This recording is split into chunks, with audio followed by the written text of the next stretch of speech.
Hello, welcome to my YouTube channel. If this is your first time here, my name is Edgar Lushaju, and I'm an artist and illustrator based in the UK from Tanzania. And I go by Drohapa here on YouTube and on Instagram. And in today's video, I'll be talking about New Year's resolutions for creatives, but not in a do's and don'ts of the year kind of way, but more in terms of like goals that you'd want to set and follow through as the year progresses on. These are things to look forward to or pay attention to. But first, since this is an art video, I'm probably going to have some sort of time lapse going on behind me, so stay tuned for that. Now, first things first, I'd like to thank my 55 subscribers as we're recording this video. You guys you make my day. You know, big up to you guys.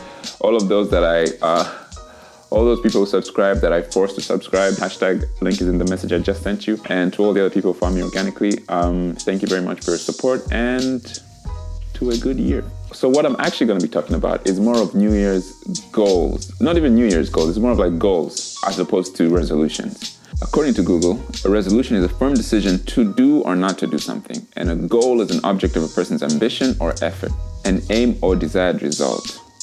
So you could say resolutions help you to achieve your goals. But from my experience, the new year, new me kind of resolutions have never really lasted long enough to make a great impact. And personally, ever since I started this YouTube channel, I think it was around May last year, I've always wanted to create videos that engage and educate and inform viewers, and as well as, reach all the YouTube targets and, lead to monetization. Just like my favorite YouTubers, I watch their video, I enjoy them, but they do end up getting a following and they do end up getting monetized and the like. But as you can tell, if you look through my videos, I haven't been very diligent in my posting. And so like my overarching goal this year or this new season is for me to be able to post more content, create more videos, and build a following to hopefully get to that level where I can become monetized and make a form of income through YouTube, through the work that I create and the videos I make. As I was thinking about this goal, this overarching goal of posting things on this channel throughout this year, I sort of divided my goals or my expectations into smaller groups, and I made these 3 categories that hopefully help me post more, create more content, put more videos out. I think that these goals will be helpful to me, and I thought I'll share them in case there's any other artists out there that are like-minded or in a similar space that I am. And I divided these into 3 categories, like I said, and these are creative growth, creative sustainability, and creative development. A quick pinch of salt disclaimer. So these thoughts or these categories or these ideas are my own. They're my views. They've not been peer-reviewed by reviewers and been like, oh, these are just factual views. They're just views at the end of the day. So listen to them, but take what works for you. Don't just take them with a grain of salt, basically. Take what works for you and see how you can apply it. See what works for you. Let's get into it. Category number 1, creative growth. And what I mean by creative growth is setting goals that intentionally help you to develop your art skill or your creative skill, whatever creative thing that you do, intentional actions that you take to improve yourself in this area. That is what I mean by creative growth. So for me, it's drawing, and this could mean that I need to take time outside of client work to sketch and to practice and to improve on what I'm already doing, but also to hopefully learn something new or to add on to what I already know. And by doing so, I'm hopefully going to be moving towards my overarching goal. It's hopefully going to be feeding into my overarching goal. For example, it's easy for me to come up with creative art concepts. Sometimes it's a challenge actually because I'm not sure which one to go with. But over time, I've realized that I gravitate more towards characters, and then I'm gravitating more towards faces. So like characters, portraits, that is where I push most of my creativity. But I would like to do more scenic images with context and richness that would enhance my art. But in order for me to do this, I have to make an intentional decision to practice on these scenes, especially the bits that are not necessarily the fun bits. What do I mean by practicing the non-fun bits as it relates to my goal of creative growth or creative development? Is that the goal? Yes, creative growth. So for example, I enjoy watching films, and in these films, I like looking out for things like color harmonies, composition, character placing, storytelling, and stuff like that. But I can't just watch these movies and look out for these things. At some point, I have to put these things into practice. This is what I mean by the non-fun part. So I might enjoy, or it might be fun for me to watch all these movies, but the non-fun part is me then dissecting, breaking down these scenes, breaking down these movies, and then trying to recreate scenes that will help me develop my skill when it comes to drawing scenes. Let's just say scenes one more time. That's what I mean by the non-fun bit. It's similar to the concept of school, yeah? You do a lesson, then you do practice questions, and then you do a test. And hopefully the more practice questions you do applying what you learned in the lesson, the better your test results will be, terms and conditions apply. but I hope you get the point. That's an example relative to me as an illustrator and things that I would like to develop in terms of drawing scenes.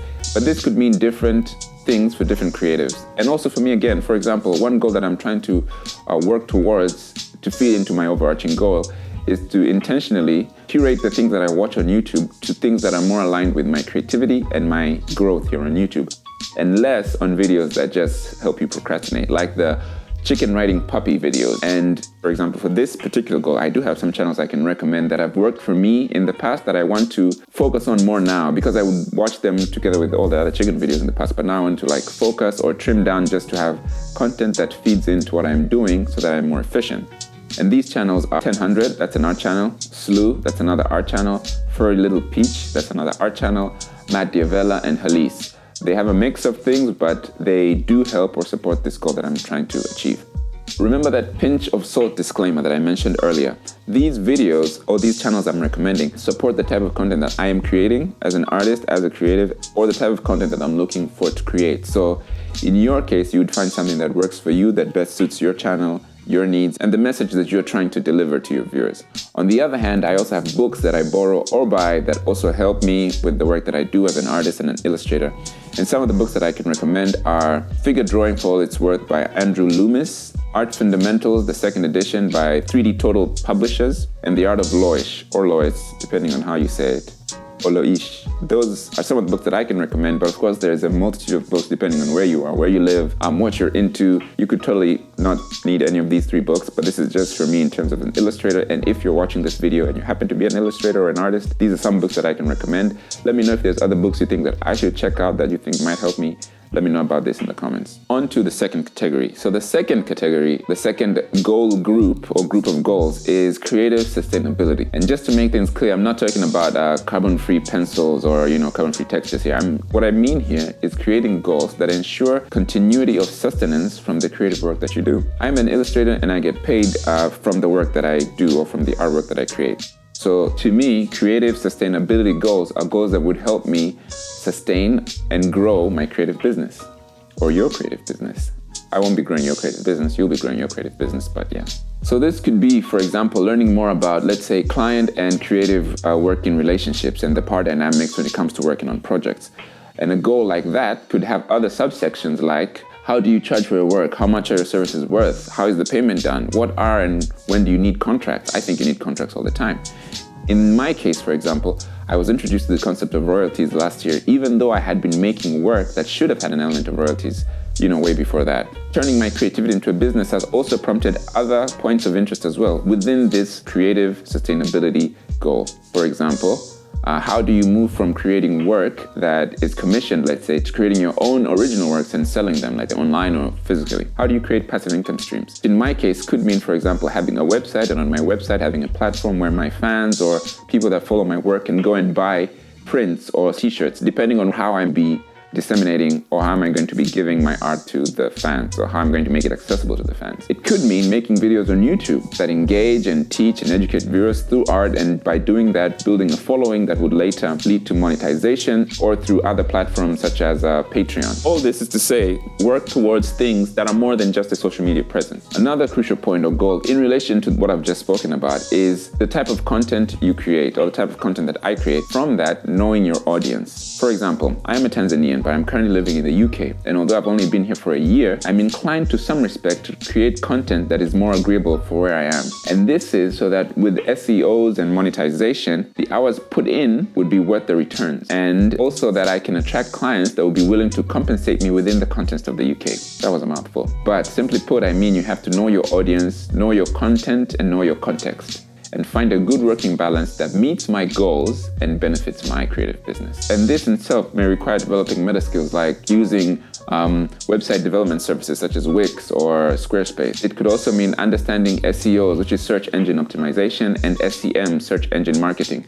All of this depending on your desired results for your creative business. It all may sound like much, it may all sound like a lot of things that you have to do, but the difference between these goals, I hope I'm coming out clear, but the difference between these goals that I set as opposed to the new year, new me hype is I don't have to accomplish all these within 12 months. These are goals that I can work on with time and develop them with time, and hopefully they will continue to feed into my overarching goal, and I'll just continue to get better and better without necessarily saying 12 months, I'm done, I'm gonna, move to something else, which could work for some creative businesses, but for me, I rather go with the goals because they are more long-term in terms of their application and their suitability for the kind of work that I make. Some of the YouTubers that I go to for the business end of art or creativity or design are The Future, Future spelled without an E, Matt Diavella, 1000, and Halise. Some of these channels are repetitive, but that is because they have things that help me with what I am doing. And in them, they talk about both art, they talk about business, and so it works even better for me because it's not just an exclusive business channel or an exclusive art channel, but it kind of integrates them, and it's talking about the kind of space that I am existing in as an artist here on YouTube. Again, I call upon the grains of salt.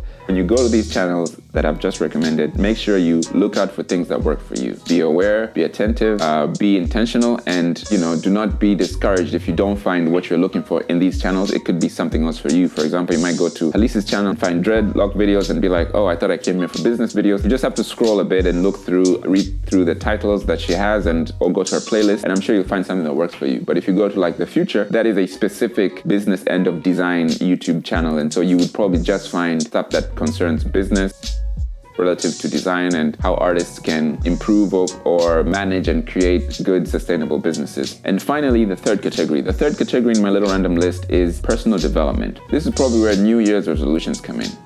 But instead of paying for a gym membership because it was on discount in January, you paid because you realized that exercise is good for your health, and that as an illustrator, for example, doing a lot of digital work for hours on end, sitting down or standing up if you're into that kind of thing, may have an overall effect on your posture and may lead to much larger problems in the future if you do not make time to take care of yourself. So that is the difference between this as a goal as opposed to a new year, new me kind of resolution. Like you're not going to just pay for January, but you pay for January, February, March, April, May, and forever. Or you don't even pay for a gym, you just start working out because you understand the importance of it to your general overall health, not to I need to be fit for summer. Personal development goals here would refer to things about you that are not necessarily directly linked to your creativity, but that are secondary pillars to your general well-being and personality and stability as a person. That even in the case if you were to stop doing whatever creative endeavor that it is that you do, you would still want to work on these personal development goals. For some, this could mean healthy habits, which may include what you eat, how and if you exercise, your physical and mental health, and so on. It could also mean working on your relationships with time management. Personally, as an artist, that's something that I struggle with. And for me, this would look like curbing on procrastination, taking more risks with decision making, and spending less time in the space of indecision. Personal development to some can also mean working on building and restoring broken relationships with other people. As an illustrator, it may not give you creative art ideas. I mean, for that, you'd have to watch my previous video where I spoke about creative art ideas while I drew 1000. But I'm hoping that it's worth it and it will benefit you in ways that may not be evident, but that will be beneficial. Although it might not be like an instant gratification, an instant result, but I'm hoping that in the long run, it's definitely worth it. You can also, with this category, create new habits like,